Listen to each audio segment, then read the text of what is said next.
friends. So I wanted to direct your attention to Whitney Webb, who's from the MintPress News, and she did a quick live stream this morning.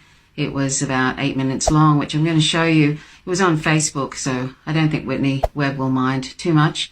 And it was just about bringing attention to the four-part series that she's done about Jeffrey Epstein. And it's a very complicated story, something that you won't probably hear, you definitely won't hear in the mainstream media, but she's done a lot of research. Whitney Webb is actually, I find her writing to be very informative.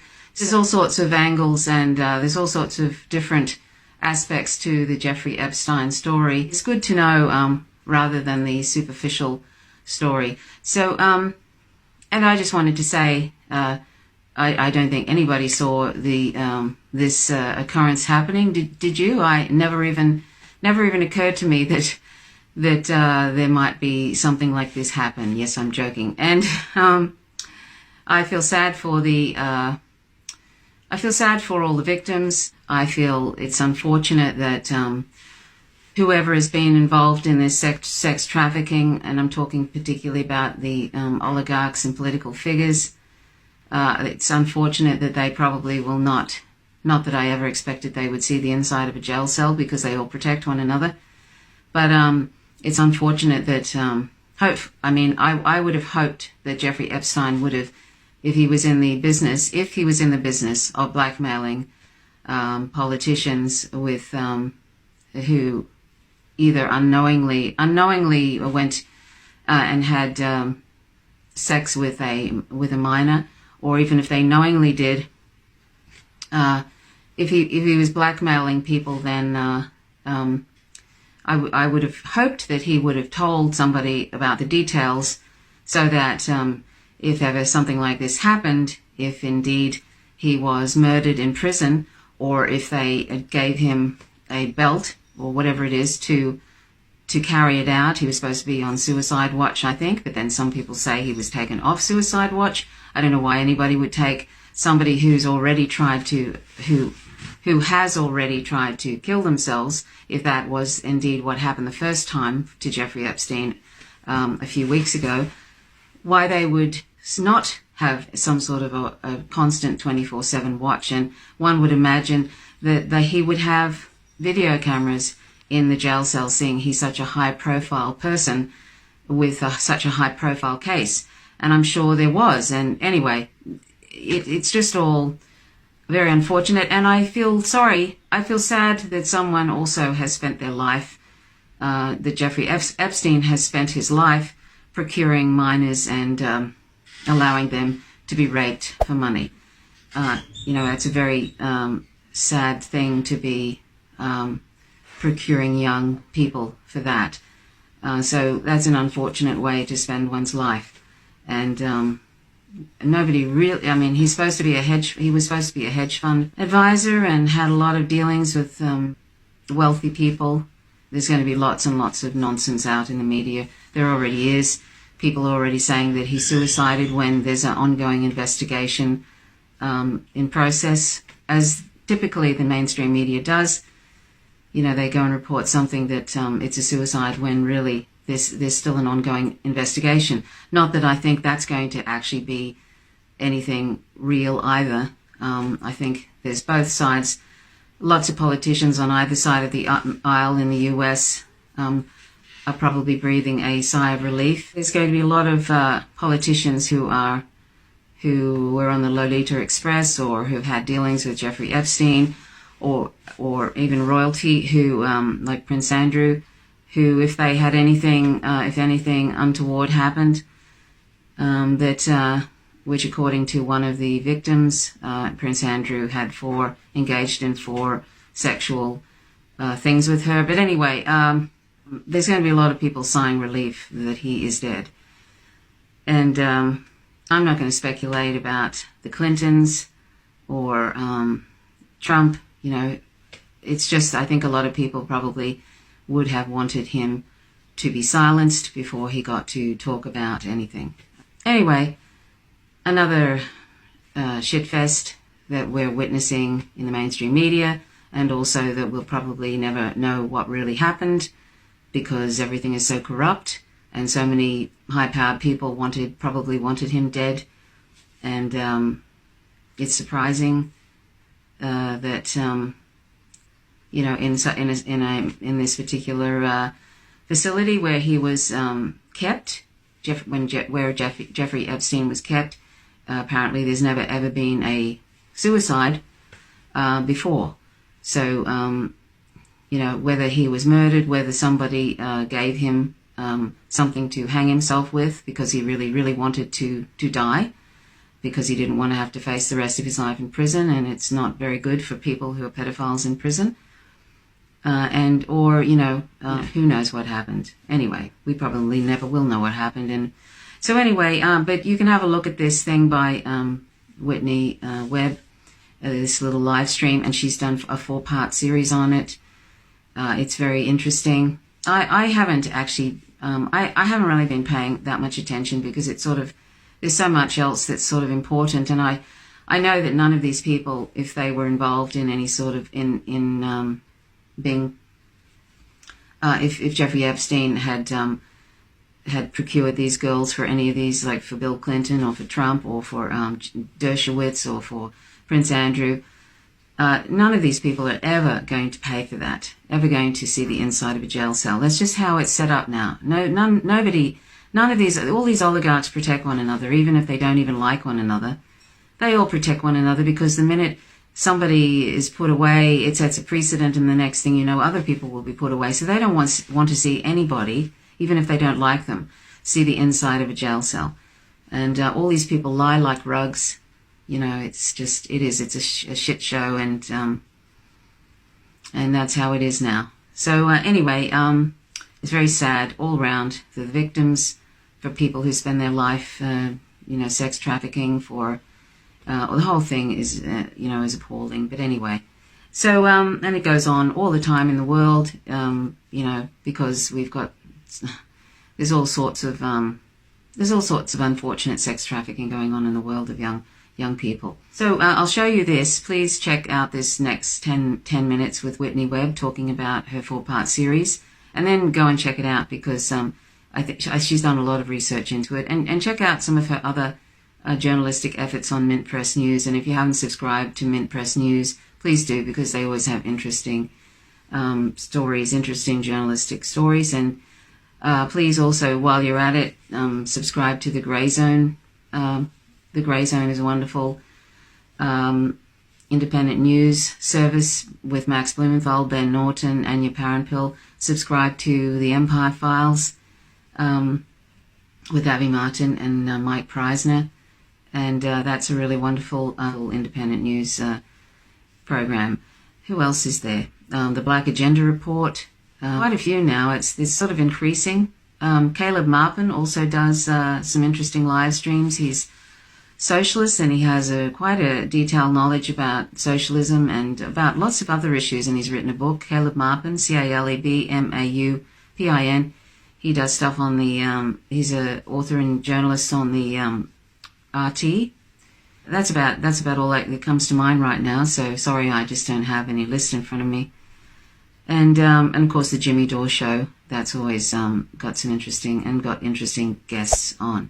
So there's different ones now, and you have to sort of, look around. But anyway, I'll show you this from Whitney Webb, and thanks for watching. Please subscribe if you haven't already, and click the notifications bell. Otherwise, you don't receive notifications when I drop a video. And please leave comments if you wish. And my name's Trish Roberts. Thanks so much for watching. Till next time. Bye for now. Hey guys, this is Whitney Webb. I am a writer for MintPress News. If you follow MintPress News on Facebook, you probably know who I am because I write a lot of stuff for MintPress, right? So I'm sure most of you have heard the news by now. Jeffrey Epstein is said to have committed suicide.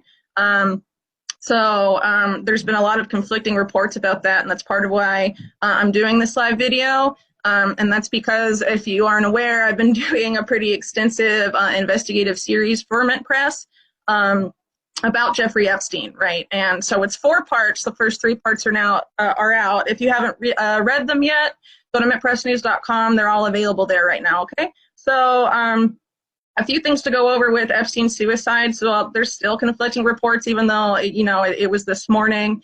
And there's all these different, even among mainstream outlets, conflicting reports saying that he went to the hospital at 3 in the morning, that he went at 7:30, that he first was admitted because of cardiac arrest, that he first was admitted because he tried to hang himself and was found unresponsive in his cell. So there's all these different things, all these different conflicting stories about what really happened. He was apparently on suicide watch, and the Associated Press reported that like a day or two before he committed suicide, he was taken off suicide watch. No one knows who signed that order yet. It'll be interesting to see who decided to take that extra level of protection off. Let's also keep in mind, too, that Jeffrey Epstein was in one of the most secure prisons in the U.S.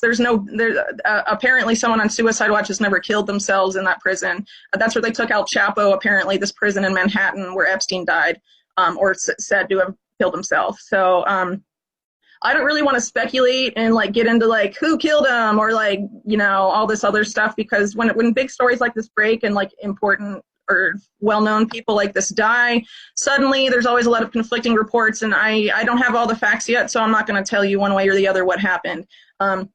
And, I just want to say that, there's a lot of hashtags, at least on Twitter, that are saying like, hey, Trump body count or Clinton body count. Let's keep in mind that Jeffrey Epstein and the network he was a part of that I've been writing about for MintPress, this is bipartisan. This is both parties. If you think only Democrats are into this stuff or only Republicans are into this stuff, I've got news for you, and you're not going to like it. This is bipartisan corruption and child abuse, and it is a mess. And please stop linking it to your favorite candidate or not favorite candidate. That's just like, so you're missing the point. Okay. The other thing I want to bring up with Jeffrey Epstein's death is that the head honcho of the department investigating what really happened and that was in charge of this prison he died in is Bill Barr, who's Attorney General, right? And so people are being like, well, at least on the Trump camp are being like, oh yeah, he's going to get to the bottom of this. I have something to say about that. Bill Barr in the late 1970s, right, straight out of college, went to work for the CIA, and what he did at the CIA was stonewall the church committee that was investigating the CIA at the time and keeping them from letting, important records come out and keeping them from fully investigating the extent of covert activities of the CIA, which were highly illegal. Obviously, if you've never looked into the committee's findings, I encourage you to do so. And remember that more didn't come out then because of Bill Barr, right? So I just want to put that out there. And also, when Bill Barr was Attorney General the first time under George Bush Sr., he did a couple of things. One of those included pardoning Iran-Contra war criminals. And some of those, as I note in part 2 of my Epstein report, were tied to pedophile rings, sexual blackmail rings, like Jeffrey Epstein ran, and money laundering and all sorts of other horrible illegal stuff. So if you think he's going to, really get to the bottom of what happened to Epstein, I'm not buying it, and I don't think you should either. I mean, this guy is a fixer for the Bush family. He's a swamp creature, whatever you want to call him. So don't expect, the FBI to rule this, really tell you what really happened, right? You shouldn't expect that. I'm just going to tell you right now. So sorry if you were hoping that Bill Barr was going to be a nice guy, because he's not. So anyway, I also want to take this opportunity to go over a little bit about some of the reporting I've been doing for MintPress. So basically what I've been trying to do is go into the history of this to show the network in which Jeffrey Epstein existed. Because a lot of mainstream reports, ever since he was arrested in early July, have tried to be like, look at what this one single billionaire was doing. He was a really bad guy, and he hoodwinked all these billionaires and other powerful people that were connected to him, and only Jeffrey Epstein was the bad guy here, right? What I've been trying to show is like that's completely not accurate. This goes back a long time. And the summary of this, I guess, of this network, I would really call it a nexus between organized crime, the CIA, and the Mossad. And I lay all this out, how this nexus really developed in the 40s, that this sort of sexual blackmail operation, this was pioneered by the mob, specifically the Mayor Lansky mob. And it was run in contention, and the mob linked up with the CIA during World War II. That partnership never stopped. It kept going. The one guy at the CIA that was responsible for the connection between CIA, organized crime, and the Mossad was James Jesus Eagleton. If you don't know who he is, look him up, because he was involved in a lot of nasty stuff, right? So these networks have been going on for a long time. During the anti-communist crusade of the early 1950s, there was a sectional blackmail operation that involved J. Edgar Hoover, it involved Louis Rosenstiel, who was a mob-connected businessman, and it involved Roy Cohn. Roy Cohn, if you don't know who he was a mob lawyer. He was super influential in Ronald Reagan's administration and other administrations before, like Nixon's as well. And he's probably best known for being the mentor not just to Roger Stone, but to current President Donald Trump. And Roy Cohn admitted to the face of the NYPD detective that was in charge of human trafficking that he was using underage boys in a sexual blackmail operation in connection with the anti-communist crusade, implying that it had government protection. And he said it to the face of this guy because he knew he was untouchable. I point this out why it's this way, in my series, and it's all documented there. If you don't believe me, and this sounds crazy to you, I source everything. Please go check it out. This is all documented in books, and like even mainstream sources have reported on this over the years. But what I want to stress too is that people like Roy Cohn, for example, had connections to pretty much every major media empire and publishing company, and we're friends with all of them. So if you're wondering why this didn't come out sooner and Roy Cohn felt like he was so immune to prosecution or anything like that, and that he could just admit this to the face of the head of the human trafficking department of NYPD, I mean, it's really not that surprising. So anyway, a lot of what I get into in part 2 is the Iran-Contra network. That's going to be making a comeback in part 4, which I hope to be out. I hope will be out this week. But it's a lot of work, so I'll do my best. So anyway, there were a lot of sexual blackmail pedophile rings that came to light, mainly in the late 80s, including the Franklin scandal, the Craig Pence callboy ring, and all of that, and how all those connect to a lot of the people in the same network I discussed in part 1. And people connected to Jeffrey Epstein later on. So I encourage you to read that report as well. The most recent report I have out is the Mossad side, and I talk about the mega group, which is sort of this group of mega billionaires, but they call themselves the mega group, right? That sort of straddle, the U.S. and Israel in terms of their political influence. They're major political donors in both countries, and they also have ties to intelligence agencies in both countries. Okay, so this was pretty much documented in my report. Again, please follow the links. I would really appreciate it. If you didn't take my word for it, please, I document it all so that you can see what's going on here. And it's really important that you follow up on anything I say, right? So one of the mega groups things with the Mossad is that they were connected to Mossad agent business people. They did business with known Mossad agents. One of those is Robert Maxwell, who I talk about in part 3. There's another one too, whose name is Mark Rich, who has some connections to the Clintons. I'll be talking about that in part 4. So Maxwell was a known Mossad agent. He was involved in this Promise software scandal. I'll be getting more into that in part 4 as well. And that was basically collusion between the Reagan administration and Israeli intelligence to put a backdoor in this software that allowed the Mossad to spy on as many as 80 intelligence agencies around the world for like 10 years. Which is pretty nuts if you think about it. And so they had this dragnet surveillance thing, and this was done in collusion with the top aide of the Reagan administration, because they didn't like that the software was being used by the Department of Justice to target money laundering cases. Because if you know anything about what went on in the 80s with Iran-Contra, a big part of that and a big part of what the CIA was doing at that time was money laundering. And the director of the CIA for a lot of that was Bill Casey, who, according to Roy Cohn's longtime secretary, called Roy Cohn every single day.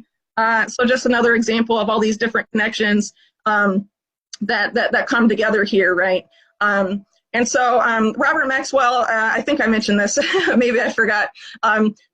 He is the father of Ghislaine Maxwell, who is Jeffrey Epstein's girlfriend, but according to Epstein's victim, she was his main procurer and his madam, right? So the fact that he was involved with the Mossad is very significant, and the fact that she is tied into Epstein raises a lot of questions, I would think. Also, something I note in my last piece is that Epstein was funding a company with Ehud Barak that was founded by members of Israeli military intelligence, and also was being funded by Peter Thiel, who's the head.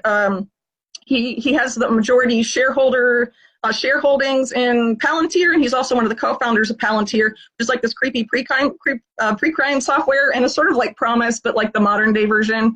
And so they were all funding this emergency response program that goes on your phone, and basically critics say it spies on you through your phone and basically gives, Israeli military intelligence a backdoor into your phone. That's what critics say, right? So you can take that as far as you would like. So part 4 is going to be out this week. Here at MintPress, we're not going to let Jeffrey Epstein's suicide, whatever you believe about that, stop us from reporting on the case. We're going to keep running with the series until it's done. Any other things that come up, we'll be reporting on that as well. But I want to say something too. So like a lot of things that have been overlooked a lot when it comes to mainstream media coverage of Jeffrey Epstein. If you've been reading it, they just say billionaire financier and all this stuff, right? They forget to say that he was linked to intelligence, and that's coming from like Alex Acosta, right? Former labor secretary, also part of the law firm that Bill Barr was a part of and that defended Epstein, right? So if he was saying it was intelligence, leave it alone. That's interesting, right? So I just want to point out that there is a history of intelligence agencies killing their own assets and their own agents when they became a liability. So if you think, if he was intelligence, that should have protected him, no way. A good example would be like Manny Noriega of Panama. He used to work with the CIA all the time and was really close to George Bush. And it was George Bush Sr. that invaded Panama and took him out and put him in prison forever. So don't expect the CIA or any other intelligence agency to be loyal to their own. You're a liability and you threaten their operations, they will take you out. And that is a documented fact. A lot of people don't like to speculate about this stuff, and I don't really know who killed Epstein, but so far I'm not, buying the suicide narrative just because of all the discrepancies there. So we'll see what ends up happening and what more info is coming out. But also the FBI has especially when it comes to these sexual blackmail rings, right? They have a tendency to, they have a documented history, I should say, of rapidly and quickly covering this up. One example would be the Franklin scandal. If you read that book by John DeCamp on the Franklin scandal, which I highly recommend, he lays out just how quickly and aggressively the FBI covered that up. So I want to, as I said about Bill Barr earlier, Bill Barr's involvement and connections to this network, and also the fact that his dad hired Epstein at some point when he was a college dropout. And Bill Barr's dad also worked for U.S. intelligence. There's a lot to be skeptical of here. So as the story develops, please try and be skeptical of the official narrative as always. And we'll see, what's going on when the story as it develops in the next few days. Keep following MintPress News for the latest on this case. And you can follow me on Twitter. I'm not very active on Facebook anymore. They don't let me share MintPress News links on my page. I don't really know why that is, but I read a lot of not nice things about Facebook, right? So I also want to point out that it's kind of interesting, talking about the FBI, that just I think it was a few weeks ago, they said that all conspiracy theorists are like a domestic terror threat. So I think that's kind of interesting now that the FBI is going to be doing this investigation, and that whoever questions the results of their investigation, like, for example, they find it was a total suicide and there was no foul play or anything like that, people that don't believe that story are going to be labeled conspiracy theorists. So important to keep that in mind. I've also written about, on an unrelated note, I've also written about Bill Barr recently in relation to the El Paso shooting. Some really creepy stuff going on there with Bill Barr. So be sure to check that out at mintpressnews.com. And hopefully part 4, the last part, what I really hope to be the last part of my Epstein series, will be out sometime this week. So stay tuned for that. And talk to you guys later. Bye. And thanks for watching.